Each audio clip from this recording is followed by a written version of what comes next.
Sir ये मैं अब आपके झूठ की तरफ आऊँगा। आपने एक बहुत गलत जगह पे और बहुत ही अहम झूठ बोला ख्वाजा साद रफ़ीक साहब से। जो ख्वाजा साहब जेल में थे और आपकी जो वालिदा थी उनकी तबीयत इंतहाई नासाज थी।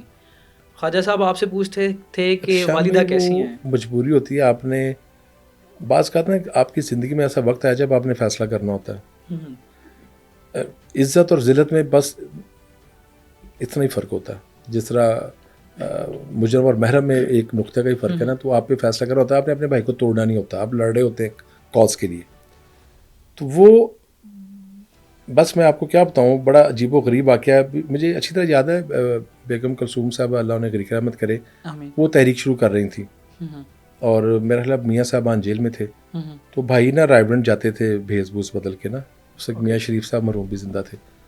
तो वो तहरीक जो उन्होंने शुरू की, आपको याद है कि उनकी गाड़ी उठाई गई थी। बहुत यंग एज का वाक़या, शायद आपने कभी सुना हो जी ये। जी बिल्कुल सर, मैं जी माल्टाउन से निकले जी। उनकी गाड़ी उठा ली गई क्रेन से ना। उससे 2 दिन पहले भाई को रात उठा लिया गया, दरवाज़े तोड़े गए और भाई को पकड़ के ले गए। तो वालिदा का किडनी ट्रांसप्लांट हुआ था। हम्म, तो उस खातून ने इसलिए ज़्यादा महसूस किया कि एक ऐसी शख्स की बीवी जो जिसने जान दी इस मुल्क के लिए, जिस मुल्क को बनाया, उन्होंने कहा मेरे घर के साथ ये सलूक नहीं करना चाहिए था। गिरफ्तारी का कोई इशू नहीं है। बिल्कुल सर। वो फिर मैं भी भाग गया, मेरे पीछे पुलिस लग गई। हम्म, घर की गाड़ियाँ उठा ली गई, घर में गाड़ी कोई नहीं है, अब अम्मी किस पे जाए। ट्रांसप्लांट के उन्होंने दवाइयाँ खा रही थी। ट्रांसप्लांट दवाई मुझे लगता है उन्होंने खानी छोड़ दी। लगता है इसलिए कि वो जेल में थे, मैं अवेलेबल नहीं था। ओके। तो ख़वातीन घर में थी, वो कितना कर सकती थी, एक उनकी लिमिट थी। हम्म, फिर इन्होंने जब भाई को टॉर्चर किया, हम्म, वो बड़ा सख्त टाइम था मेरे लिए, क्योंकि मुझे पता था कुछ ना कुछ होगा। और हाशमी साहब और भाई को टॉर्चर किया गया। आफ्ताब डार मरूम भी थे, ख्वाजा सान साहब भी थे ओके। और बहुत बुरी तरह मारा गया। और वो आपने उस इंटरव्यू में देखा, एक सवाल किया गया था कि कितना मारा गया। हम्म, वो हाथों से नहीं मारा गया था, वो डंडों से मारा गया था। ओके। हाँ, वो भाई ने बताया नहीं। वो 3rd डिग्री टॉर्चर किया गया था उन पर कि आप छोड़ो मियाँ साहब को। तो वो माल्टाउन थाने में किया गया था और माल्टाउन थाने में जो ASP और SHO था उसको भी कमरे में बंद कर दिया गया था। उनको भी बंद कर दिया गया था कमरे में कि बाहर नहीं तुम आ सकते। वो किरदार भाई ने बताए हैं, वो नदीम एजाज जी जी और बिल्कुल मेजर जी सैफ, जी बाद जी। में वो फिर मेजर जनरल हुए। वो किरदार आपके लम्हे हैं, उसमें खालिद मकबूल साहब ने बड़ा अच्छा किरदार अदा किया। जब खालिद उनको मकबूल पता लगा, सिद्दीकी। खालिद मकबूल साहब जो गवर्नर थे, जो कोर्ट ओके मॉडल लॉर्ड थे, उन्होंने बड़ा अच्छा ओके उनका ओके सर किरदार। बिल्कुल ठीक है। मेरे लिए में जब बात आई, जो अब भाई को बात नहीं पता, हम्म, मुझे एक कांस्टेबल ने फ़ोन किया। ओके। ये टॉर्चर का अगला दिन है शाम में। हम्म, वो भाई के साथ ड्यूटी करता रहा था कहीं ठीक है। 5-6 साल पहले। उसने मुझे फ़ोन किया।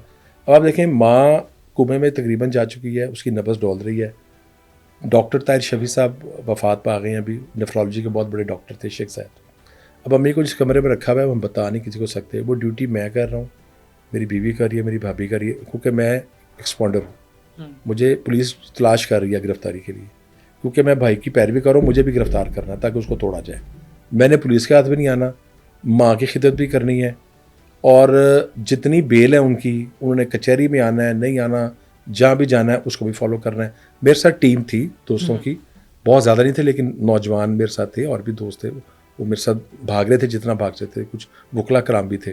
ओके। तो मुझे जब वो खबर आई तो मेरे पे क्या गुजरी होगी आप यकीन करें। अब माँ को मैं क्या बताऊँ कि भी तुम्हारे बच्चे को 3rd डिग्री टॉर्चर किया गया। मैं सोचा क्या करूँ, मैं क्या इसको मीडिया में देना चाहिए। भाई के एक दोस्त हैं हमाद गजनवी, मैं उनका अब नाम ले रहा हूँ। वो साफ़ी हैं, बहुत बड़े राइटर भी हैं। तो उनको मैंने फ़ोन किया। मैं क्या, उन्होंने सारी दुनिया के जो एम्बेसीज थी ना, उनको उन्होंने मेल्स की ओके। और ख़तूत लिखे। ये नहीं ये मैंने बताया उनको उन्होंने कहा, वैसे। हाँ जी, उनको कहा। ओके ये भाई को भी शायद याद, वो भाई जो जेल में थे ना। ओके तो मैंने सीधा चला गया मैं मजीद निज़ामी साहब के घर, ओके। अल्लाह उनको ग़रीक़ रहमत करे। आमीन। उनका बाईपास हुआ था। तो मैंने डरते डरते मैं गया रात को। मजीद निज़ामी बड़े सख्त आदमी थे। तो उनका बाईपास हुआ, उसने कहा बाईपास हुआ। मैं कहा मेरा बता दें, उनकी मेहरबानी। वो आगे मैं कहा सर ये हुआ है, बड़ा हमको दुख हुआ। फिर मैं गया मुजीबुर रहमान शामी साहब के पास। फिर मैं गया न्यूज़ में और जंग में। अगले दिन फिर ना नवाए वक्त में 2 कालमी खबर लगाई। ओके न्यूज़ में वो वफात पा गए हैं, बहुत बड़े साहबी थे, फसी रहमान। ओके। फसी भाई ने वो खबर लगाई, शामी साहब ने पाकिस्तान अखबार में खबर लगाई, बाकी किसी ने खबर नहीं लगाई। वो जब मिलें गई तो एम्बेसीज के फ़ोन आने शुरू हो गए। फिर जाहिर है कि ऊपर जो लोग बैठे हुए थे इनके, उन्होंने भी कहा कि यार ये क्या किया है, किससे पूछ के किया है।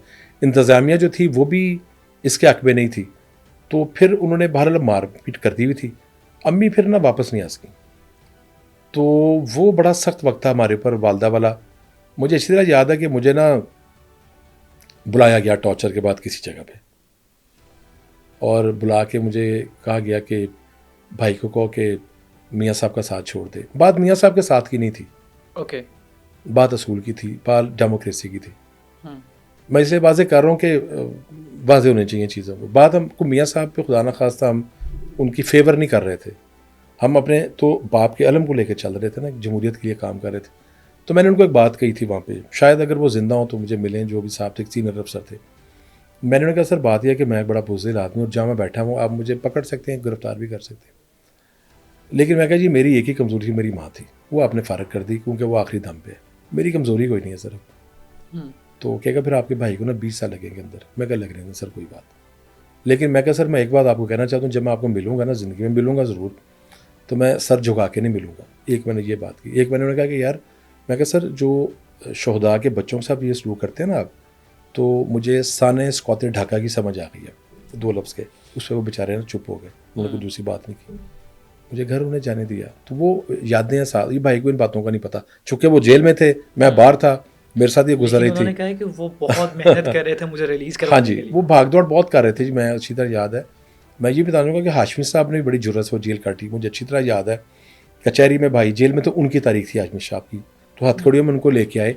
तो कचहरी का जो सड़क है, जो गवर्नमेंट कॉलेज के सामने एक उनकी बिल्डिंग है, वहाँ एक मजिस्ट्रेट बैठते थे जिनके पास पेश करते थे उनको।